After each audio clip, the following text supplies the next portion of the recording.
Hey everybody, just going to take a quick break from the show to tell you a little bit about Shutterfly. If you're like us, you take a lot of pictures because you have a camera right in your hand all the time. How would you not take a lot of pictures? And we're taking all these pictures, more than we've ever taken in the history of the world. What are you going to do with them all? That's the thing. You used to get a solid picture, and then you'd look through them, and you could enjoy them. Now they're like back on your camera roll. You can't even find them. You don't want that. That's why the cool thing you need to do, and what I did, and I think it's pretty cool, is create a Shutterfly photo book. Oh. What I did, and you're going to enjoy this, Jimmy, because I haven't showed this to you yet, but took all of our pictures from being on tour this year. Oh. All live show pictures, us backstage, us on stage, doing all that stuff, and like some of the venues and things, and made a little photo book out of that. Also, they have free 24-hour designer service as well. With their 24-hour designer service, a professional designer is going to lay out the book for you for free in just a day. Make something that means something with Shutterfly. Enjoy 40% off orders over $29 with promo code SMALLTOWN. See site for promotional details. And now back to the show. Hey everybody, just going to take a quick break from the show to tell you a little bit more about Rocket Money. It's the start of a new year. It's the perfect time to get organized, set your goals, prioritize what matters most. And for me, top priority is getting myself together here. Financial wellness, doing that, which that feels important, just feels like adult stuff that you have to do. And thanks to Rocket Money, my goals feel achievable now. They show me all my subscriptions in one place, help me easily cancel ones I forgot that I've been paying for, which happened to me. Absolutely happened to me. For years, I was paying for something. I was like, what is going on here? Rocket Money found it and saved me lots of money since then, because it's been a while. So they did a great job here. Rocket Money is a personal finance app that helps find and cancel your unwanted subscriptions, monitors your spending, and helps lower your bills so you can grow your savings. Rocket Money has over 5 million users and has saved a total of $500 million in canceled subscriptions, saving members up to $740 a year when using all the app's premium features. Cancel your unwanted subscriptions and reach your financial goals faster with Rocket Money. Go to rocketmoney.com/smalltownmurder today. That's rocketmoney.com/smalltownmurder. rocketmoney.com/smalltownmurder. Now back to the show. Did you know that parents rank financial literacy as the #1 most difficult life skill to teach?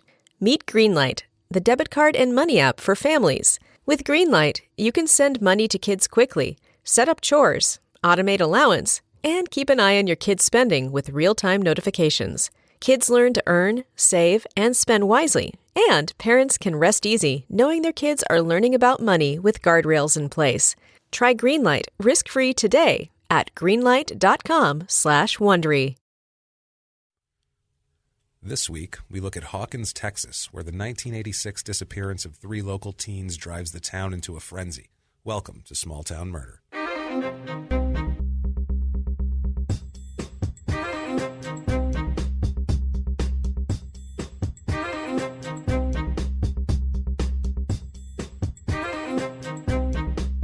Hello, everybody, and welcome back to Small Town Murder. Yay! My name is James Pietragallo. I'm here with my co-host. I am Jimmy Whisman. Guys, thank you so much for joining us again. We really, really appreciate it. Hope everybody enjoyed last week, the lovely town of Eaton, Ohio. And it was a weird place. The weirdness that went on there. And don't trust your foster brothers or sisters, apparently, is the lesson there. I want to thank everybody for their iTunes reviews this week, especially. Thank you so much. That is the best way to help the show. If you'd like to just help the show at all, if you like the show, do us any favor at all, that's the way to do it. Yeah. Get on iTunes, please. Give us 5 stars. Just tell them you like us. Another week we haven't fallen off the charts, and that's because of you guys. So keep that shit going. Keep us on the charts and keep us in people's eyes. This is growing bigger every week, and it's because of you guys. Thank you guys so much. We don't have a big network pushing us, buying time or anything like that, or buying spots on iTunes. We don't know anybody. We're just putting out a show that we hope is good. So we really, really hope you guys like it. We have Thank you for enjoying comedy. Thank you. Yes, we have a lot to get to this week. Before I do that, I just want to set out our usual disclaimer that we do every single week. Just want to tell you guys, please, we are comedians, okay? We're comics. We're stand-up comics. The research that we're doing here is real. We're looking everything. The facts are the facts. Right. We're not making stuff up to make a comedy show. Right. But there's some dark stuff in here, and we make jokes. And sometimes that dark shit intertwines and makes an even darker thing that the only way to look past it is to laugh with it. Exactly. And we do not, and I can't stress this enough, we never intend to denigrate or disrespect the victims or the victims' families or anything of that nature. Our jokes come from, most of the time, it's the stupid people involved. There's a prosecutor that bumbles, or the criminal himself is a complete moron. Or the cops use some fucked up, hilarious tactic to make somebody... see last week in Eaton, Ohio for that one. But I'm telling you guys, we do our best to bring it to you in a respectful way, in a way that's still funny, because this stuff is dark and we don't want to hear just...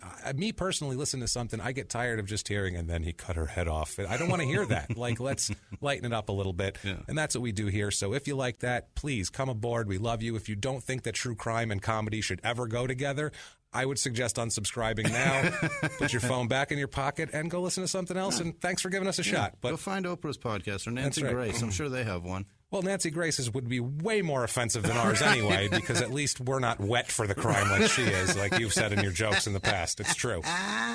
We don't like Nancy Grace, and we're not trying to be exploitive. We're not excited about this. This is just, it happened, and we're going to talk about it. So let's do this here. Let's start this week off. I can't wait. We are in the town of Hawkins, Texas. Sounds ever heard of Hawkins, like Texas? It's in the middle of nowhere. Well, it is. You are not off at all there, Jimmy. Hawkins. What's there? Hawks and what? What'd you say? Hawks and it's called Hawkins. They have woods there. That's what they have. Trees. They have trees, and they have some nothing else really. It's a Hawkins. That's it. Hawkins. That's it. That's all that's here. That's it. It's in the northeast corner of the state. It's about 100 miles from Dallas. It's in Wood County. So Wood, it's just because that's what they had there, as we'll get into the history here. Oh, is that right? Yes, the zip code there, 75765, as we like to do that to place it. Area code 903. Watch out for phone calls from Hawkins, Texas. Yeah. It's a very small town in size, actually. It's only 2.3 square miles.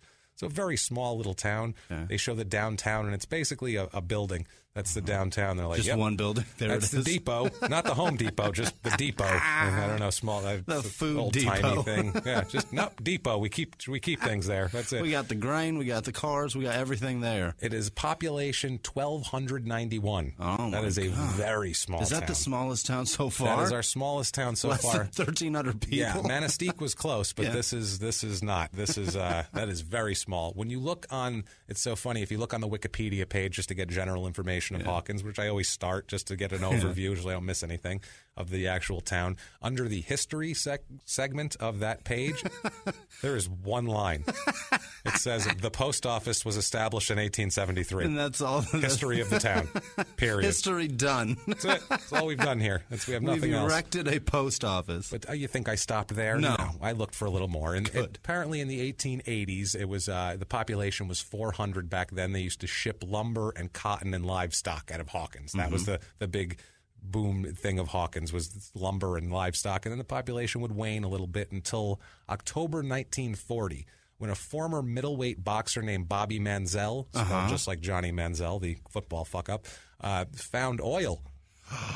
It is his family, isn't it? I believe it's his family. It's gotta be. That's why I said that. I bet, because their family comes from oil. Yes, I bet it's them. And the former middleweight boxer, he's about the size of a middleweight boxer. No, he's a little bigger than that, but an athletic family. Yeah, it seems like those bastards produced a Manziel. So he finds a wildcat oil well just north of town. He's the first one to find oil, and it becomes a boom town after that. Once you find oil, hey, funny, people don't think it's that bad around there. Like, I wouldn't want to live in that piece of shit town. They're like, wait, there's oil there? All right, well, hey. Load up the Chrysler. We're moving. Yeah, by the 1980s, there was a big Exxon refinery there, and that was the main work in town. It was built around that. Exxon was giving money to the school system. It was basically a town built around Exxon. It should have been called Exxon, Texas, basically. Are there, like, monuments to the Manziel family there yet? Not yet. That was north of town, so maybe in another town. They found it, I think it was like 30 miles away, but it made the whole area an oil boom. They're like, if there's oil there, there's probably oil here. It made this shithole matter. Yeah, the population of our, like we said, our low under 1,300 it's actually down about 3% since 2000. So people are moving out of there. The oil business isn't as booming down there as it used to be. And when they go through lulls, the town kind of depresses a little bit when it comes to that. Starting to dry up. odd town demographically a little bit. There's way more females than usual in town, which is great for the guys, I guess, or girls if you're into that. But 56.35% female and 43.65% male. It's usually 51% to 49%. That's the average. That's how many people there are in the country. So that's way out of whack, and as out of whack as I've seen for one of these small towns, actually. The age is way off, too. The median age is 24.5. Wow. The median age average in the country for a town is 37.4. So that shit's not even close. No. Like, that's way younger, the median age. As soon as people realize that they can get a better job somewhere else, they move. Kind of, but it's very weird. That's they move when they're young, and then they seem to come back later when they're old. It's very odd. They're like, we'll go back there. Sense. It's easy. It's every age group under 20 is more represented than average. Wow. Every age group under 20, way less 21 to 44-year-olds. So, like, they go to, like, in their peak money-making years, like, I gotta get out of here. I gotta try something else. Then when they give up, they're like, fuck it, I'll just go back to Texas. Maybe I'll shoot a hole in the ground and some oil comes shooting up like I'm Jed Clampett, whatever. It doesn't matter. I feel like that's when they give up. The commute time there, this is a thing that you have to think about. Everyone must be angry in this town for this reason, if nothing else. The commute time there, average commute time is 43 minutes. To where? 43 minutes. 25 is average in the country. My God. And 20% of the people that live there travel more than 90 minutes for their commute. I assume to Dallas. All right, yeah. Just somewhere else to work, and then they go back home. If you look at the commutes, they're either short, like they work in town, or they're 2 hours, or they work in Dallas. That's so weird. It's a very strange thing because it's a small town. They don't have There's any no jobs there. They got the depot, and that's it. We'll get into that. There's the depot. You don't work at the depot? Well, what are we depoting? I don't know. Stuff.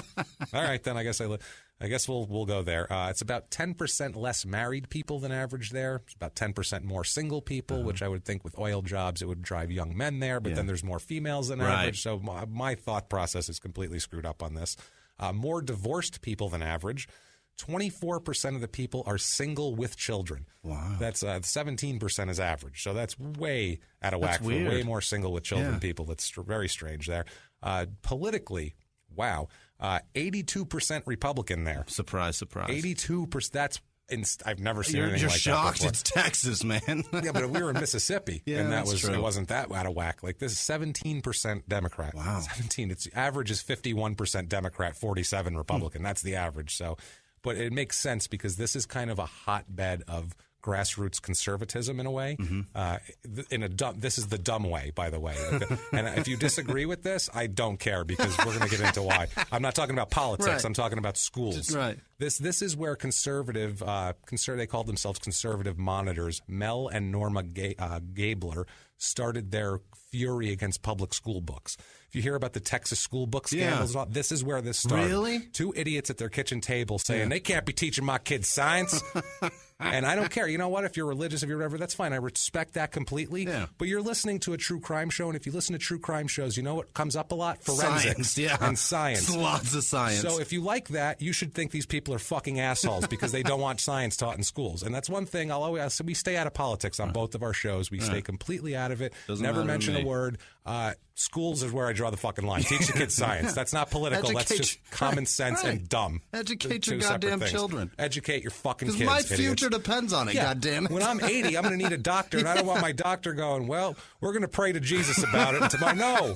Yeah, we can pray too, but can you fucking give me medicine, actually, cut this shit out, too. Yeah, we want science taught. Jesus. So the race and religion here, 69% white, 62 is average, 15.76% black. So that's actually over the average by about 3%. It's our first town with more black people than average. 0% Asian. None. They still won't put up with them. Not even a restaurant. Right. We got the depot. There ain't no room for room for one of your chingy chong things. Get them on out of here. I don't want no noodles. Goddamn rice. Yeah, that's exactly what it is. 5% is average for Asians. 10.4, about 10.5% Hispanic. 17's the average. So you expect that, Texas. 58% are religious as compared to 49 average. 33% Baptist. Wow. So that's what I mean. This is these people, the people sitting at the dinner table, the motherfuckers railing about science. Yeah. That's those people. You bet. Sorry if you're a Baptist. I hope you believe in science. If you do, then we're clear, and it doesn't matter. I don't care what you believe in. You're a lunatic. Yeah. 0.0% Jewish, 0.0% Muslim. We have not had a Jewish person or a Muslim in any of these towns There's ever. no Bernsteins or Ahmeds in town. What now, the fuck? As we are going to find out, and as you know, every time if we're doing a town, a murder happened there. Yeah. And one thing they have, and this is just anecdotal, right, whatever, but there's every one of these towns with murders, no Jewish people. So just saying, maybe get yourself a couple of Jewish people, and maybe your murder rate will go down. I think it was 0% Muslim on everything else too. It is 0% Muslim also. Yeah, it's you don't know here. The economy in this place in Hawkins, Texas, is 5.5% unemployment. Even though they haven't had very good job growth, they're still around average in the unemployment rate, and that's really strong, 5.5%. There's no income tax in Texas, state income tax anyway. Is that right? No state income tax. I had no idea. Texas, Florida, Nevada, I believe. So they just do like high sales tax and property tax? High. It's about a % higher, and then the rest of it is just they let people die in the streets. That's it. It's like, well, no money for it, so sorry. No money for it. Start praying to Jesus. Oh, well, yeah. Dr. So-and-so said to pray to Jesus. He came up in the Hawkins school system. So, no income tax. Average house, now we're making fun of Hawkins, Texas. Sorry, guys, but there's 1,200 people there, and it's fun. Like I said, we're going to get to my town eventually, and Jimmie's also, and they're horrible shitholes that we're going to make fun of way worse than anywhere else we do. And you're going to see Dr. Simpson, because there's no Dr. Goldstein in this town. No, and you're not going to be surviving very well. No. The average household income is about $47,000, which is pretty close to the 53,000 national average. Most people make between $30,000 and $75,000 there. It's a middle class town. There's very few people. 0.00% make over $200,000 a year. Wow! So it's blue collar. That's it. Wow! Because I don't know. Maybe that's probably the guy. Some guy probably makes 180. He's the guy that owns the depot. Right. Nothing else. There's no other way to make it there. And here's a hot tip. Start educating people. Yeah, Stop with you know what I mean? I think they teach science there now because the Gables moved to the Gablers moved to Longview, Texas to launch this. I guess Hawkins was too small of a platform. They needed to move to Longview. There's only 1,300 people here. Maybe these 1,300 people were half decent in the brain, and they ran those assholes out of town. They're like, you know what? Fuck you. We want our kids to learn science. Take a hike. Now, twice the engineering and computer and science jobs is average. It's about 11%, which makes sense for oil. Oil refinery. Yeah. There's a lot of engineering for that. Yeah. This is interesting. 7% farming, fishing, forestry, which is a lot of forest land around there. 30% sales jobs. 30% of the jobs are sales jobs, which is way higher than normal. More than twice the construction and repair jobs than normal is about 19%. Jobs where there is 0.00%. Social services, legal, there's no lawyers in town, the arts, healthcare, and law enforcement /fire, all 0.00%. So I assume they use county. Yeah. I assume they get their fire and rural medical metro and all or that. whatever. Yeah, they get it from the county, I would assume, but none of those things exist in this town. No room for a lawyer's office unless he wants to sit next to the grain in the depot. They don't allow Jews. Yeah, that's the other thing. That's not helping either. Cost of living there, 100 being the average cost of living, just using that as just a plain that's zero spot. That's zero. Hawkins is 89, so it's pretty close. Healthcare is way more expensive there, probably because there's no goddamn doctors. You have to go somewhere else. Housing, super low there. Of course. 57 out of 100 in housing. So, let's see here. Almost half the national average? Yeah, median house price there is $105,000. $185 is the average. Wow. So that tells you a lot. Last 5 years, the home appreciation is way less. Houses are not appreciating in value as much as they are everywhere else. 20% of the homes are vacant there. That's probably why. Wow. That'll drive prices down a little bit. That's worse than Detroit, man. That's terrible. Good. 20% of the houses are vacant. So you can probably negotiate a little bit there. But you don't even want that house anyway. Have you seen a vacant house before? They are disasters. I would say so. Nothing taken care of. The pipes are all a mess. The electricals. Yeah. Oh, my God. It's terrible. You can get a 2-bedroom apartment in Hawkins for $711. The average is $1,027. But you got to do some electric work. You're going to have to do something. But there's a lot of people doing construction and repairs in that town. Just hope you don't need a lawyer for anything. Very few homes valued at over $200,000.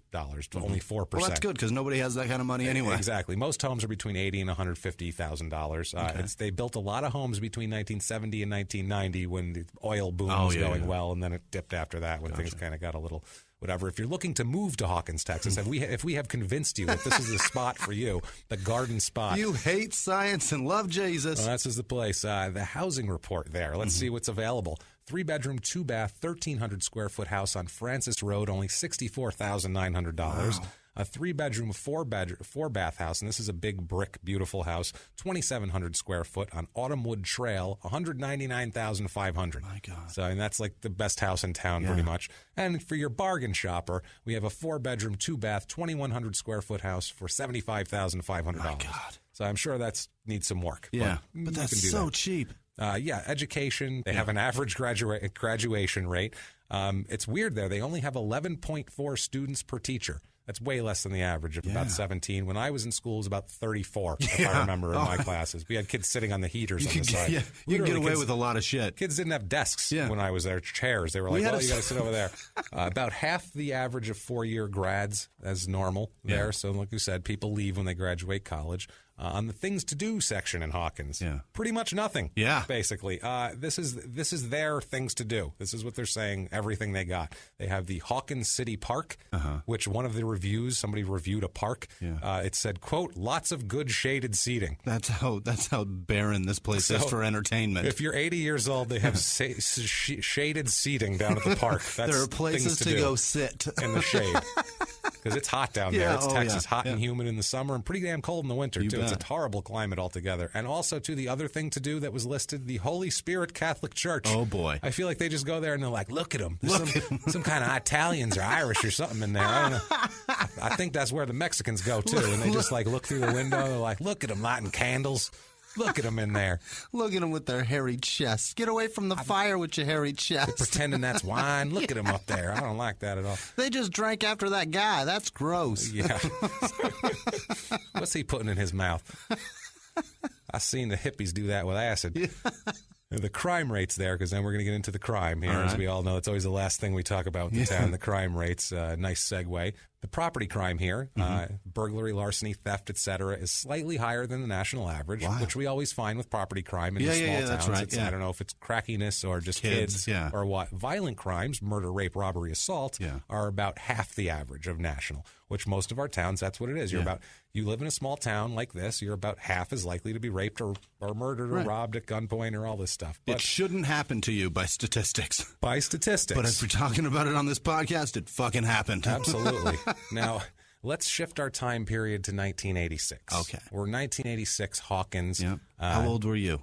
I was, at this time, we're going to say early 86, I was 7 years old. I was 5, and I had just blown up my hand. I was sitting in a cast thinking about how much of a dumbass I was. Well, that's miserable as shit. Yeah, you and your half a missing finger here. Well, there was another guy hanging around Hawkins then. You weren't in Hawkins, luckily for you. There was another guy hanging around Hawkins, so we're going to get into his history a little bit. He is Jerry Walter McFadden, and he is known as, this is a self-given nickname, which anybody who self-gives a nickname is an asshole.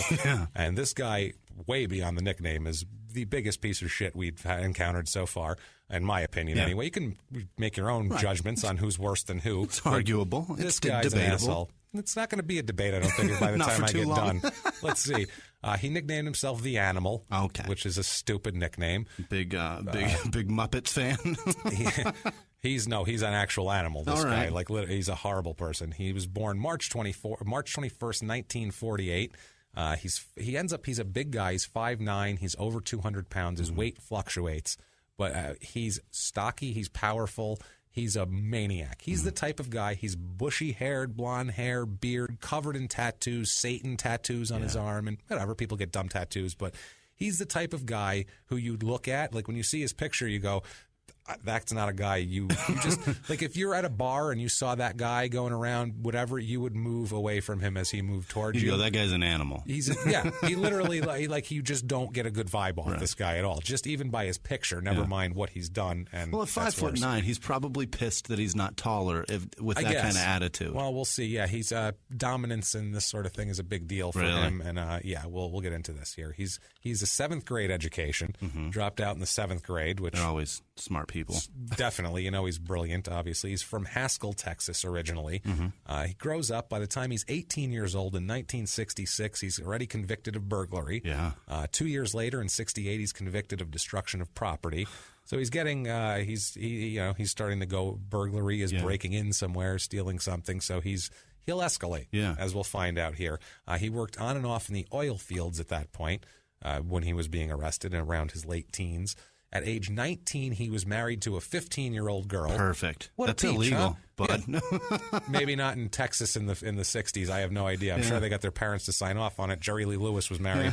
What does he think he is, a celebrity in the 50s? You're only allowed to marry teenagers if you're a celebrity back in those days. He gave himself his name, The Animal. So he kind of deserves to marry whatever he wants. So now he's a 7th grade dropout with a burglary conviction and a destruction of property conviction and a 15-year-old wife. What a fucking peach, isn't he? And Satan tattoos. What parent lets their daughter at 15 go get married? I don't care what year it is. Never mind get married to this guy, especially. It's not to like the animal. Yeah, it's not like he is Jerry Lee Lewis Dad, and it's like, he's famous. He's a piece of. Hey, Dad, I'm going to get married. This is my boyfriend, the animal. No, get back in your room. I don't think so. Go back, do your homework. He has 2 kids because you got to reproduce. What? Obviously, you can't possibly with her. Yeah, of course, with her. They divorce after a few years. Don't worry. He completely abandons those kids and family. Surprise. Surprise, he's not a good dad. Shocker. She's an 18-year-old divorcee with 2 kids. Yeah, exactly. And this is her ex-husband, that guy. So Jesus. 1972, he encounters... He steps his game up a little bit. And it's not his game. He steps his crime game up a little bit. Does a completely repulsive thing. 1972 in Denton, Texas, he pleads guilty to raping a 14-year-old girl. Oh, God. Yeah, pleads guilty to raping a 14-year-old girl. Which, in his defense, he could have thought it was his ex-wife. Yeah, really, probably thought it was his wife. He was really missing having a teenager to could be in control of or whatever this weirdo does. What a terrible person. But the funny thing is, nothing funny, but the weird thing is about this, so he rapes a 14-year-old girl. So you would think, okay, we're not going to hear from him for a while because he'll be in prison. Not so much, though, because in 1973, he's out of prison, and out of prison to the extent that he can rape a middle school teacher. My God. Back in his hometown of Haskell, Texas. Texas, how'd you let him off the hook? Absolutely. It's unreal. He receives a 15-year prison sentence for the 2 of these together. I guess this was added on to, I don't know if he was on probation or parole or whatever. Right, maybe he was going through the trial. So a 15-year prison sentence. How would that guy get out? Oh, you're not getting out on your own recognizance if you rape a 14-year-old and you're an oil field worker with previous convictions and your nickname is the animal that you gave yourself. Yeah. I'm sure it's tattooed on him somewhere.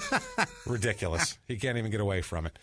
So you would imagine he's 15 years, 1973. So you're like, all right, we don't have to worry about this guy. You figure he does 10 at least, right? He's going to be the early 80s, 83 before we even have to worry about this guy. Maybe he'll serve it all. Wouldn't that be nice? Yeah, the full 15, get out in 1988. Right. Maybe he'll have reconsidered. Maybe he'll have slowed down a little in his life. No, 1978, he is released on parole. What? 1978.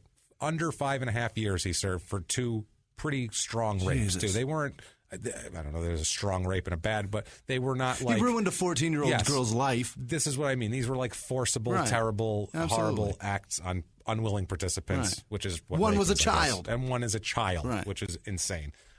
So they just release him, 78, send him back into the streets. So maybe he's rehabilitated. It's been 5 years, right? You know, he got some time out chair to think about it. To think about it. I'm sure he thought about it. He said, these tattoos I have, maybe they don't represent the way I feel like I thought they did before. Maybe I'm not the animal.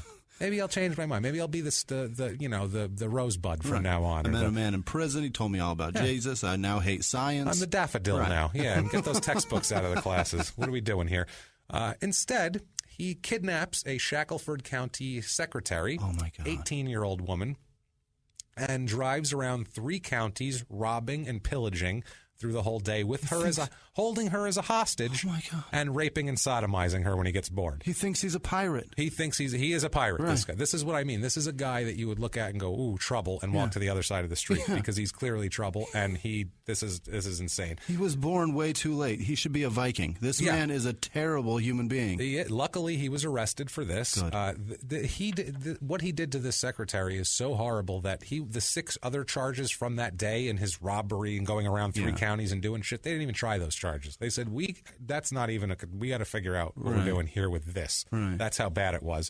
So in 1979, that goes to trial, he's sentenced for 15 years in prison again for the 78 thing with the secretary. Again, 15 years. He's convicted of aggravated sexual assault. Texas, get your law shit together, would you? I mean... Well, now they've gone the other way. The pendulum swung the other way. Rather than being too lenient, if you jaywalk, they'll put you in the electric chair. Even if you're 14 and retarded, they'll be like, you shouldn't have walked across that street, boy. Flip the switch. That's what it is. It's different. They're taking all their missteps of this guy out on people nowadays. Let's just fucking get the right guy put him in jail for a long time. This guy changes laws. Laws change because of this guy. Him. Because of him. him. Yes. He spends, you would hope now, he's been in prison for, he's been sentenced to 15 years. He got out in 5.5, got out, did the exact same thing, but worse. Now he's kidnapping people and rampaging. And taking them with him as he goes and commits crimes. He's like James Brown with a hostage now, riding around counties pillaging like a lunatic, right? Oh, Jesus. So you would think that now he's not going to get out early. No. He would be the guy where you'd go, yeah, I don't think you're getting parole, asshole. Back in the cage with you. Not so much, because Texas has a program, and we've spoken about this on our other podcast, Crime and Sports, little plug there. You don't have to like sports. It's true crime and comedy just like this, so listen to Crime and Sports. But we discovered a while back that Texas had a program in the 70s and the 80s that gave convicts, it gave them, prisoners, way, way, way huge amounts of time off for good behavior. It's like if you had 1 year of good behavior, they knocked 2 years off your sentence type of thing. It was silly. Insanity. Because it was a budget issue because they have no state fucking income tax. That's where state income tax comes from. Maybe start doing that, you guys. Yes. Get some money. Give 2%, get some social services like we saw in some healthcare and a fire department, and also keep your rapists in prison. Okay? This is a cost-cutting thing. This is all it is. Like I said. So anyway, he's paroled on July 17th, 1985. He serves less than 6 years. Less than 6. So he's been less than 6 years. Twice to 15 years. Yes. That's 30 years total. And he's out 10. He's out before the first one is even up. Exactly. He should have been getting paroled for the first one when he got paroled for the second one. That's how insane this is. But people are suffering because of it. Unbelievable. Yes. So he's released on parole. Obviously, there's caveats of the parole where they say you have to do this and you have to do that. Of course, he's going to say, yeah, sure, no problem. Of course, he's going to do that stuff too because he's a law-abiding citizen now. Well, he's good now. He's fine. He's served his debt to society, I'm sure. He must keep a job, obviously, and visit his parole officer and et cetera, all that sort of thing. Not kidnap women and rape them probably would be one of the stipulations. One of the chief tenets of the agreement, I would imagine. McFadden tells the parole board that he intends to live in the Hawkins area, which is why we're discussing him. Gotcha. Sheriff Frank White at the time, this is the sheriff at the time, said, quote, I wrote the parole board and asked them not to parole him to this area. I asked them to parole him back to West Texas where officials there knew his habits and could better keep an eye on him. Okay. So he said, I don't know this fucking guy. I have no resources. I'm in the middle of nowhere. I'm not watching this asshole. Put him back in his hometown. Let them watch him. That's what he said, basically. We don't want him around here. That's what it is. It's that sheriff knows. That sheriff can say he doesn't know all he wants, but he can see twice convicted of brutal rapes and decide, I have 1,300 people here, 60% of which are females. Yeah. I want him nowhere near here. I want him nowhere near here. Plus, it's more work for him, basically. Right. He's like, I spend a lot of my time sitting on the side of the road drinking coffee like Jackie Gleason and Smoking the Bandit. So I can't really get out there and keep an eye on a rapist. And by the way, I've got a family, and I'd like to spend some time with them. I don't want to have to spend every waking moment keeping an eye on this fucking watching lunatic. The animal. Right. You watched The Animal today? The legitimate animal. Not just his name. That's exactly what he is. So after he's paroled, he works for a storage tank company. I don't know what the fuck he did at the storage tank. I picture him just sitting inside of it, just cleaning shit with a toothbrush maybe because he's useless in every other capacity. Storage what? Storage tank company. I don't know what that is. That's on the court documents. That's how it would. Researching how to get rid of the victims now? I got this from a lawsuit that we'll get into later, and it's interesting. But he works for this storage tank company, but he largely neglects the terms of his parole. He is fired for absenteeism from his job at the storage tank company. You would think that would put you right back in the pokey, You would think so. At that point, nope. Can't even keep a job. Nope. And he's fired for not showing up. Right. It's not like they didn't like him or they didn't think he had a good attitude or he didn't do his job well enough. He just didn't show up. He wasn't there enough for them to know. It's the number one thing you have to do on parole is show up for your job. Right. Whether you're good at it or not is another issue. But so he's wandering around Hawkins, Texas right now. Not safe for anybody, obviously. The sheriff should be literally just sitting outside his house the whole time. Just keeping an eye on you. You're the only. We got 1,200 people. You're the worst one. So pretty easy to figure out what we're looking at. 1,200 people. You're the only one that all 1,200 are scared of. We're all afraid of you. So if you want to call that profiling, we're profiling Jerry. Like a motherfucker. Guys named Jerry we're profiling. Okay, that's you, buddy. So let's get into some other people in this story. Gina Turner is a 20-year-old girl. She's 20 years old at the time. Really, she's like a pretty bright type of girl. She graduated in 1984. We're in 1986 right now. She graduated in 1984, was a valedictorian of her school, was voted Miss Hawkins High. So she is like she's the shit. She's the queen of the small town. She's picture her in a blue dress sitting on a white horse with a cap and gown and at the fucking homecoming dance. That's the thing, man. And 17-year-old boys just tugging away thinking about her at night. If they have a parade, like we've discussed with the VFW people throwing candy at children, she's sitting on the back of a convertible with like 2 veterans up front, 2 80-year-old guys with Shriner hats on, tossing candy. That's her. That's the girl with a fucking sash, Miss Hawkins. She is attending Tyler Junior College at this point and is planning on becoming a nurse. She's 20 years old. Of course she's planning on being a nurse. Nice. She's the beautiful, so nice, sweetheart. She's an amazing person. She's an amazing person. And all of the people I'm going to tell you about now, they're all, as described, they're all really, really nice people and really amazing kids with bright futures. Suzanne Harrison she's hanging out with. Gina Taylor and Suzanne Harrison. Suzanne Harrison's 18 years old. She's just about to graduate high school.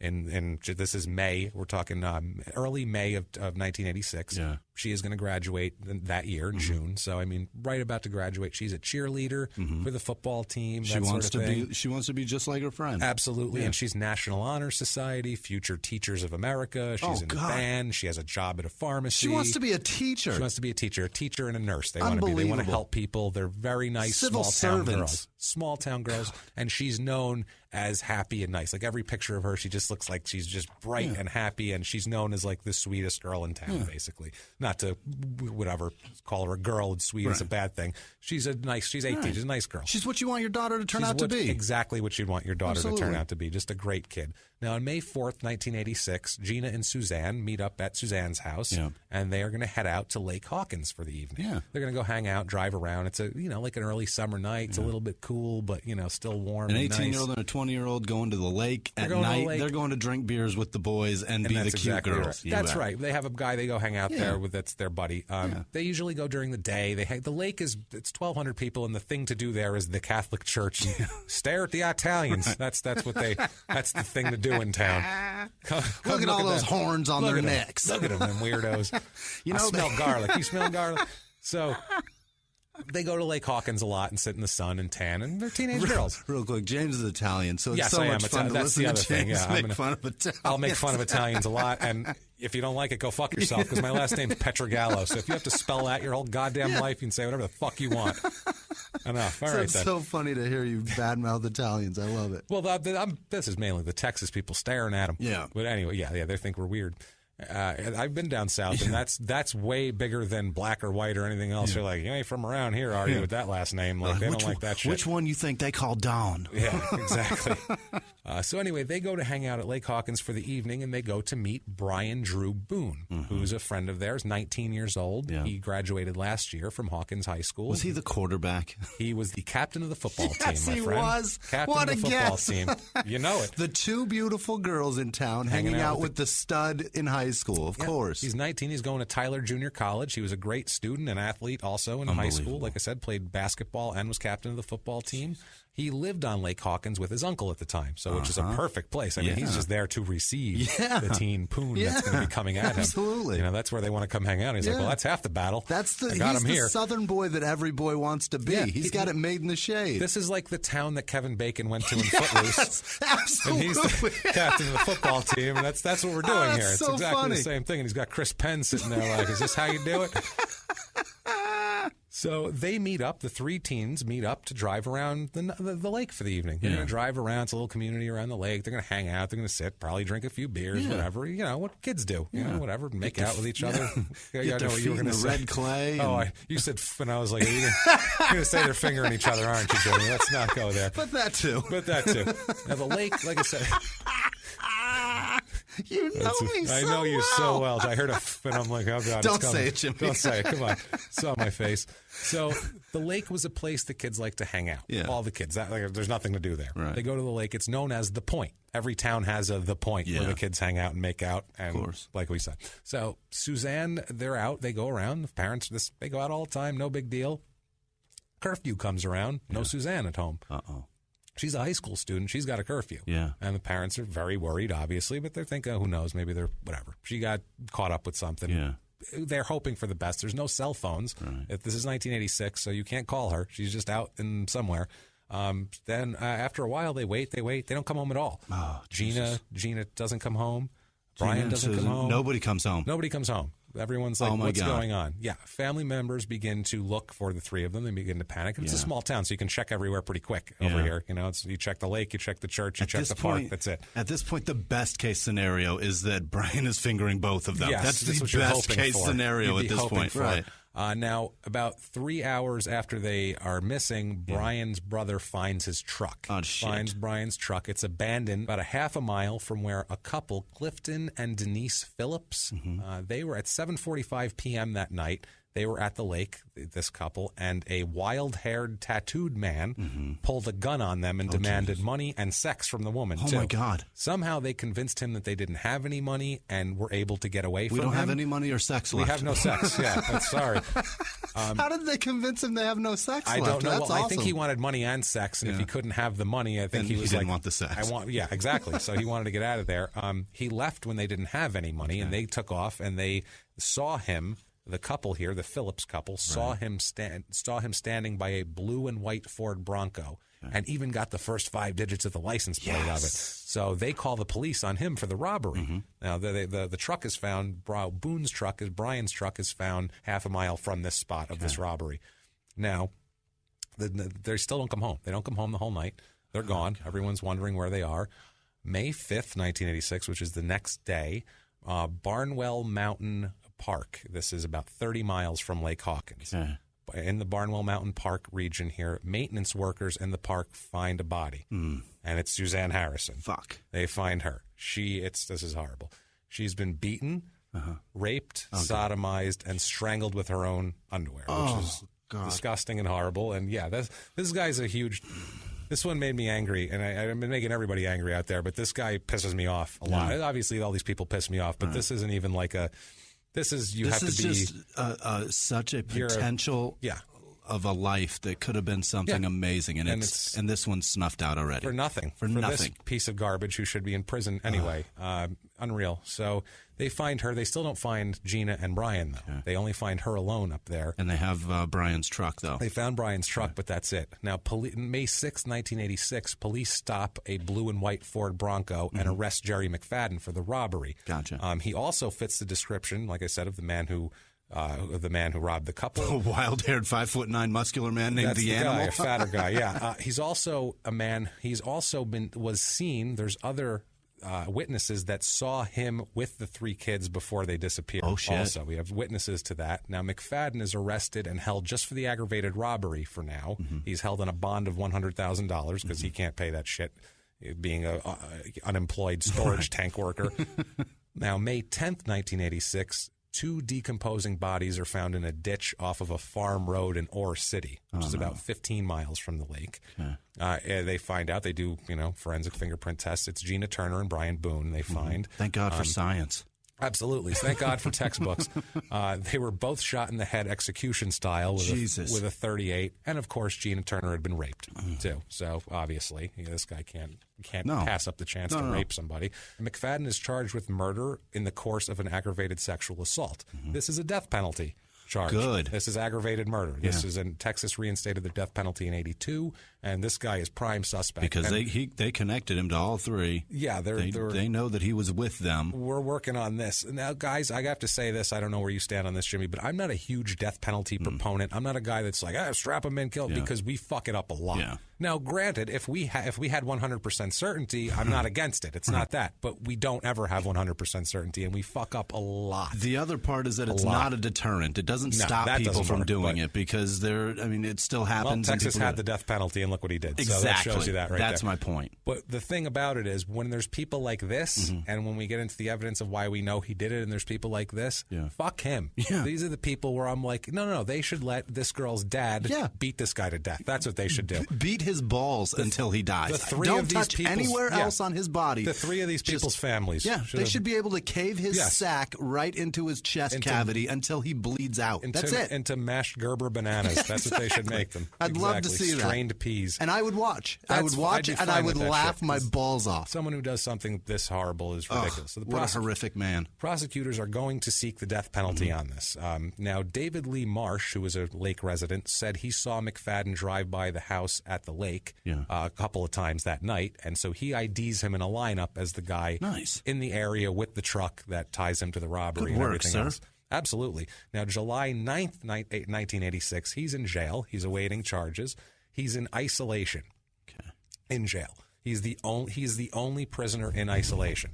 In this jail. The only prisoner in the jail. No, there's other people. Okay. He's the only one in isolation. We're like, keep him, because people want to kill him too. By the way, really? Good. Well, yeah. This is a small town, and he's a teenage girl rapist and killer. And everybody knows everybody. Everybody knows everybody. So they all know her. This is a big deal, and even the guards are like, "That's the guy that did that." I mean, you can't help but gossip about this. It's the biggest thing that ever happened in this town. So he's being watched in isolation by a guard named Sergeant Kenneth Mayfield. He is in charge of keeping an eye on McFadden. I don't like when we have the name of the guard. There's bad stuff happening here. Yeah. Now, McFadden, Jerry, asks Mayfield, the guard, if he can use the phone, which for some reason he was permitted to use. They had to let him use the phone. I don't know what it was. I don't know. He said it was to call his wife. I could see if they couldn't refuse an attorney call. Right. Or it might have had something to do with his case. Like whatever it was, they had to let him use the phone. Okay. That I know for a fact.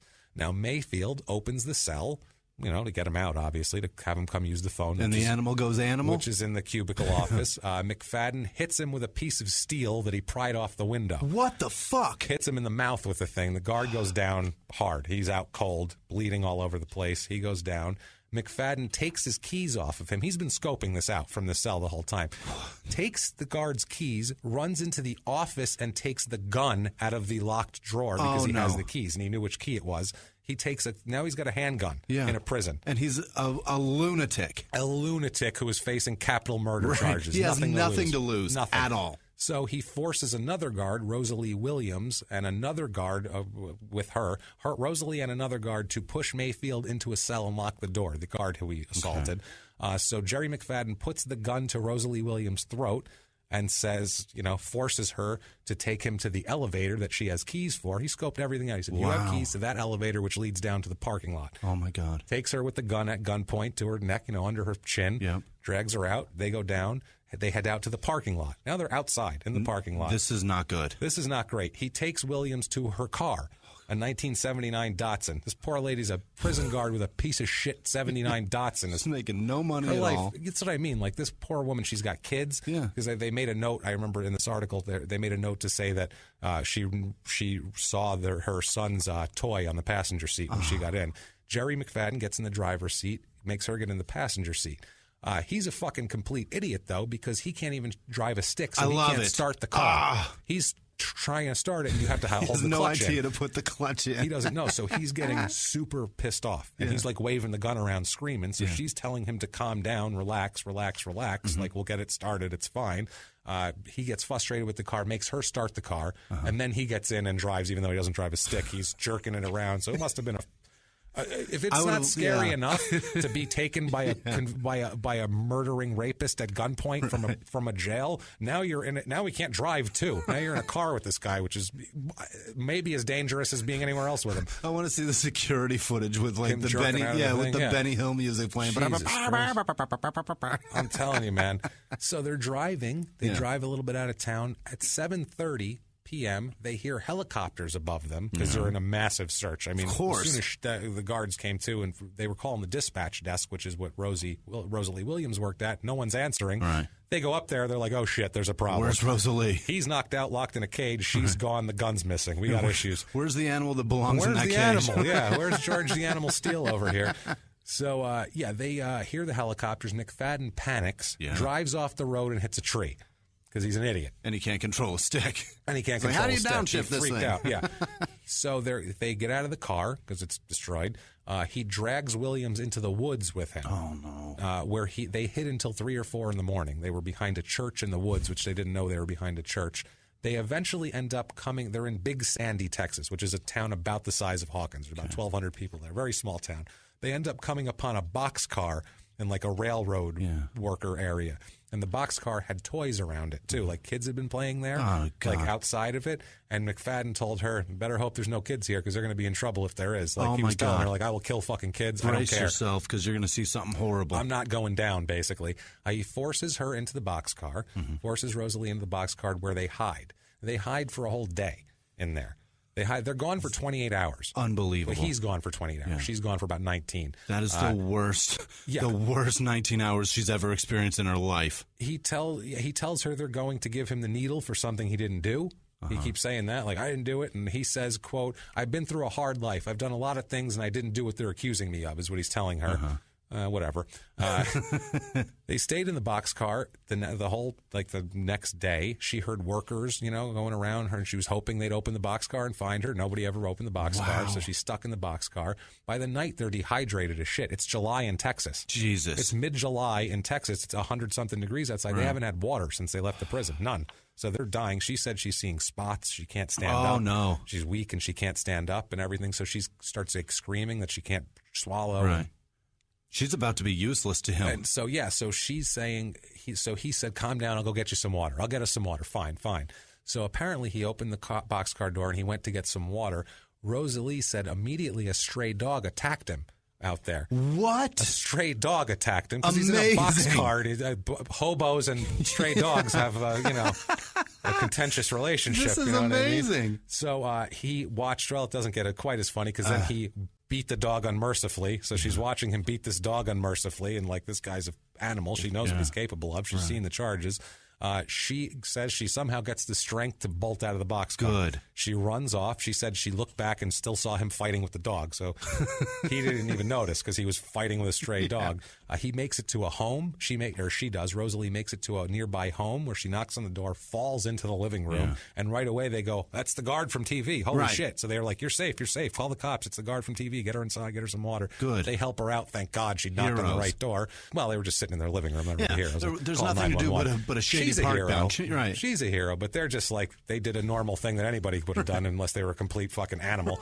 They end up doing a massive manhunt for him. It is there's 700 cops looking for this guy in a 1,200 person town that has zero cops. So there's like, it's cops from everywhere. There's more than one cop per half a person going on right now. So they are searching this town. They end up, it's the largest manhunt in Texas history. Wow. For him, because he's a dangerous guy that kidnapped a guard. He's the worst Texan ever. He's a horrible person. He really is. Outside of maybe Jerry Jones, but we'll get into that. Sorry, Cowboy fan. I'm a Giants fan. I don't know what to tell you. So he goes without a struggle when they find him. They find him in a vacant house. Well, he's got no water. No. He's got no energy. This is July 11th they found him, so he was out a day and a half. I wonder what he did 28 with the gun. hours. They didn't find the gun, actually. He goes with... Probably had no bullets in it. Wouldn't that be hysterical? No, right? He was like, shit, what am I going to do now? Ends up going without a struggle, because they had him surrounded. I mean, there's no... What are you going to do? I'm surprised he didn't say, fuck it, I'm going to go out. This is the way to go out. I'd rather do this than go back to prison. Walk out the front door with the gun out. They would have mowed him down, no problem. No problem. I have a feeling those guys would have really taken some gusto in gunning his ass down in the front yard. Each guy gets one shot, 700. Let's go. Let's do it. So he's convicted of armed robbery in 1986 in August for the guard abduction. Good. So they convict him of that, and he's given a life sentence for that also. So fantastic. He's got a life sentence on the books already before we even get into the murder. And they've got him packed away, so now we've got time to research a case and put this guy down forever. Yep. The trial is moved to Bell County due to the publicity. They had to change the venue, which makes sense. Everybody's heard of it by now. At the testimony at the trial, the Phillips, the couple who were robbed, told of the robbery, and they testified that he had a blue .38 or .357 handgun. Jerry Boykin and Levita Pace testified that to seeing McFadden drive by Pace's lake house twice on May 14th, between once at 7:20 and once at 8 o'clock. The second time at 8 p.m., they testify that they saw Brian Boone in the truck with him, and they waved to Brian Boone, and he didn't wave back. So they were like, that's weird. And they said there was at least 2 other people in the car, in the truck. They were on their way to die. They were on their way to die. Imagine what she sees, that still shot in her mind of waving at the kid and him just like having a weird look on his face, and then they're all dead. That's horrible. That's terrible. He knew what was coming, and he couldn't wave. And he couldn't wave. Maybe that was his way of trying to be like, if I don't wave, maybe they'll think something's weird, and that's all he could do, really, I guess. I don't know. I don't even know what to do in that situation. The panic that must have been in that kid's body is unbelievable. It's unreal, man. It's haunting thinking about the image. It really is. It bothers me. Tim Emerson testified that he returned home near Ore City at about 3 a.m. after a party and said he heard 2 gunshots, a pause, and then a third gunshot. If we remember, Boone and Gina Turner were both found off a ditch in Ore City on a farm road. His father, Maynard, also testified to hearing the shots, and he said a few minutes later he heard a vehicle speed by also. So they were there for that, just to kind of corroborate that. McFadden's girlfriend, he has a girlfriend, this Jerry McFadden. Jesus. Some woman is with this guy. Willingly putting up with this guy. Unbelievable. She says, her name's Debbie West, she said that she So if you're single, I'm sorry about that. Yeah, there's always someone out there for everybody. I got everybody. no pity for you, man. Jesus. Get off your ass and go find somebody. Yeah, hopefully not a rapist murder. She kept a .38 revolver in her car, and it went missing the day before, on May 4th, 1986. So that's where the gun was. She gave some spent shells that she had that the gun had used to the police so they could do some forensics, and they said, yes, it's the same type of gun. They couldn't match ballistics, but they said it's the same type of gun, revolver, everything matches for all the gun. For the she's got a little bit of a redeeming quality about her. At least she's helping out. I don't think she wanted him to be a murderer. She wanted him to be a nice guy who was reformed and just misunderstood, maybe. Just crazy hair. I just wanted to tame his hair. That's tattoos. What I wanted to do. So forensic specialists also testified, testified that hair samples taken off of McFadden matched Suzanne Harrison, and also fiber samples matched the sweater she was wearing that night. Fiber samples on him.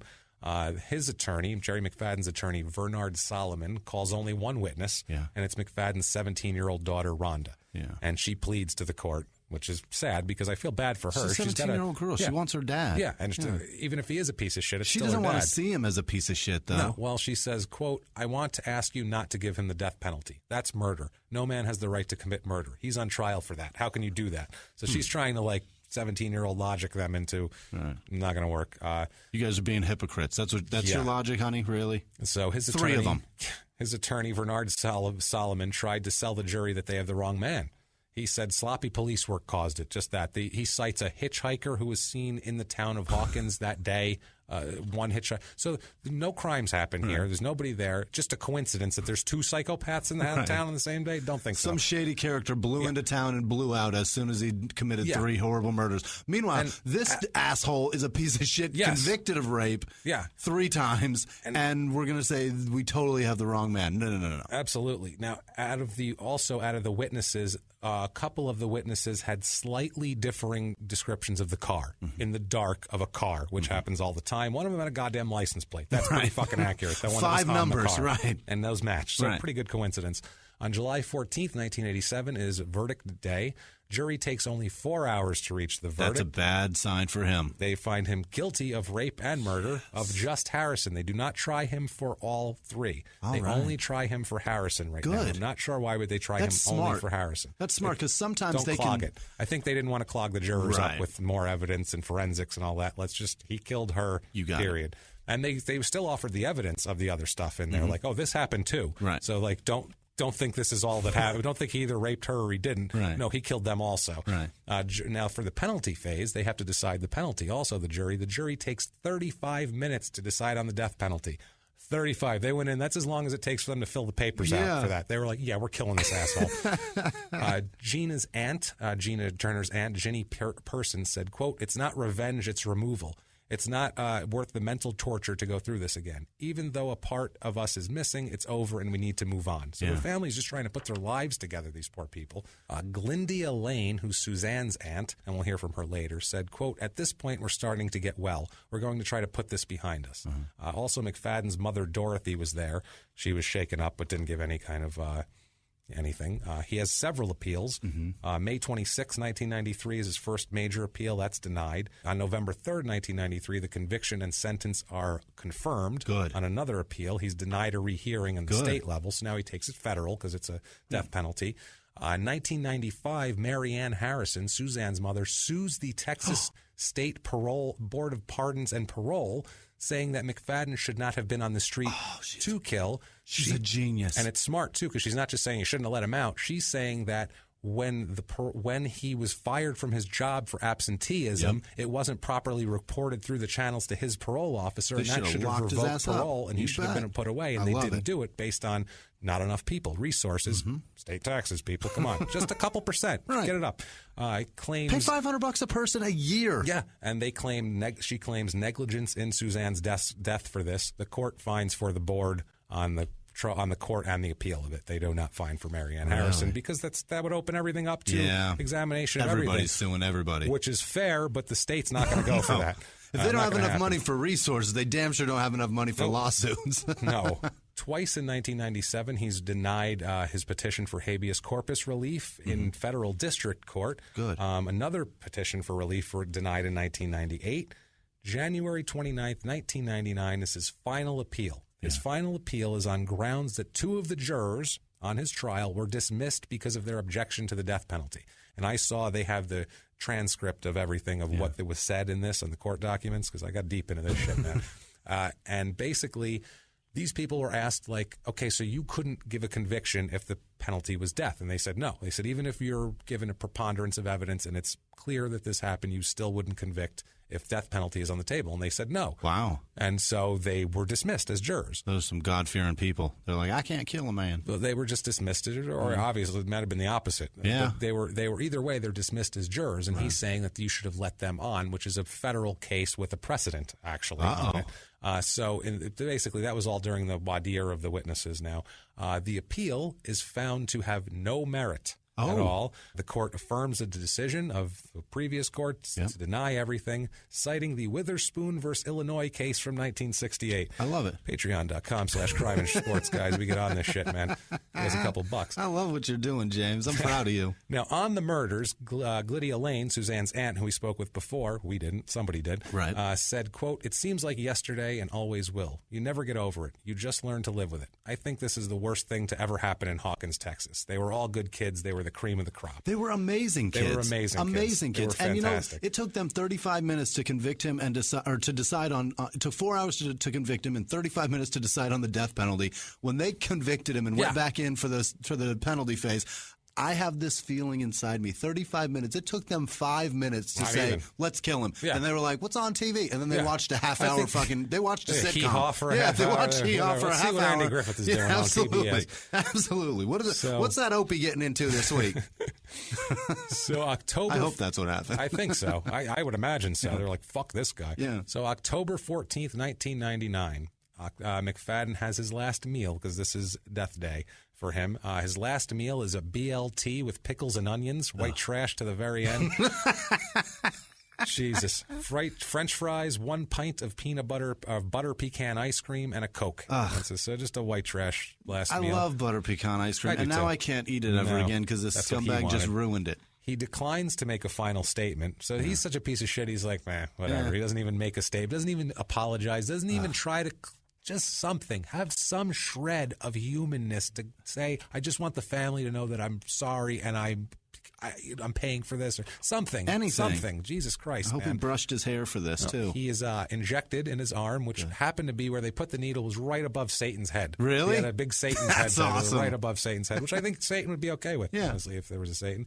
He's pronounced dead at 6:16 p.m., which... Yay. Good. Fuck you, Bye. asshole. Nobody else going to get raped finally or killed. Craig Harrison was there, the brother of Suzanne. He watched the execution. They said he got as close to the glass as he could to see Nice. him. And he said he's gutless was his quote about him. That's awesome. Harrison's mother ran out of the chamber. She couldn't take it. Yeah. She couldn't deal with it. She said meanwhile, her brother's on the glass like in a hockey game, like pointing at him. He literally was. He said he was trying to make eye contact with him. Talking shit the whole time. I love it. Harrison's mother ran out. She was freaked out. She said, he looked at me. He took our children. So she couldn't be in the same room, which I don't blame the poor lady. Now, the town has never been the same since then. This is the biggest thing that's ever happened in this town, and they're still feeling the effects of it. They really are. There's still people, as we'll get into the quote of how this changed the town. This is the last thing on this. Former Wood County Sheriff Deputy David Barber said, this is recently of this, when they did like a retrospective 25-year ago thing. He said, quote, "It was one of the first times we had a major crime in the area. Before that happened, you never locked your doors. You left your keys in the car and your shotgun in the window. At the time, we'd never had anything happen like that here before. So it destroyed the whole town. It was this nice town where everybody was, they said like you'd leave your purse in the car at night and just never even think about it because no one would ever steal from you. You leave your kids unattended. You let your teenage kids go to the lake and drink beers and act crazy out there because they're going to come home. That's what you think is going to happen. I'm telling you, and they fucking didn't because the scumbag's a piece of shit. That is Hawkins, Texas, in the case of Suzanne Harrison, Gina Turner, and Brian Boone. And asshole Jerry McFadden, who fucking got what he deserved. So that's that, guys. Hope you enjoyed that. Yeah. If you did, please get on iTunes. Give us 5 stars. It's very, very important. It helps us on the business end of things so much and really, really helps us do better research and a better show. Get us to 150 reviews this week. That'd be amazing. Yeah, let's plow through, please. If you it takes 30 seconds. Sign in and do that. You can also follow us on social media, at Murder Small on Twitter, Small Town Pod on Facebook. If you want to throw us a few dollars, if you really like what we do, we have a Patreon page for Crime and Sports, which is our other podcast, which you should also listen to. And it's patreon.com/crime and sports. It all goes to us, so it doesn't matter where you put it. Also, too, if you want to make a one-time donation, not a recurring one like Patreon, you can do crimeinsports@gmail.com is our PayPal. You can PayPal us some. Otherwise, just help me get James some health insurance. That's my plea to you guys. I'm trying to get him fucking taken care of because we've been doing this for a year, and you've gotten sick twice, and it was miserable. It's bad. I just want to get him some antibiotics. That'd be nice to get some antibiotics. But or if you can't, iTunes reviews will make my spirit soar, so we can do that. I might be sick on the inside, but I'll be feeling great. If you want to get a hold of me personally, I am at Jimmy P is Funny and James Pietragallo. If you want to look for me on social media, Jimmy, you want to hit him up with yours? At Whisman Sucks, WHISMAN Sucks on Twitter, Instagram, and Snapchat. So find me and let's hang out. Excellent. Do that. Find us. Follow the show. Rate, review. We'll keep coming back every single week and bringing you the most messed up stories from the smallest towns. And thank you so much, guys. It's been our pleasure. Bye.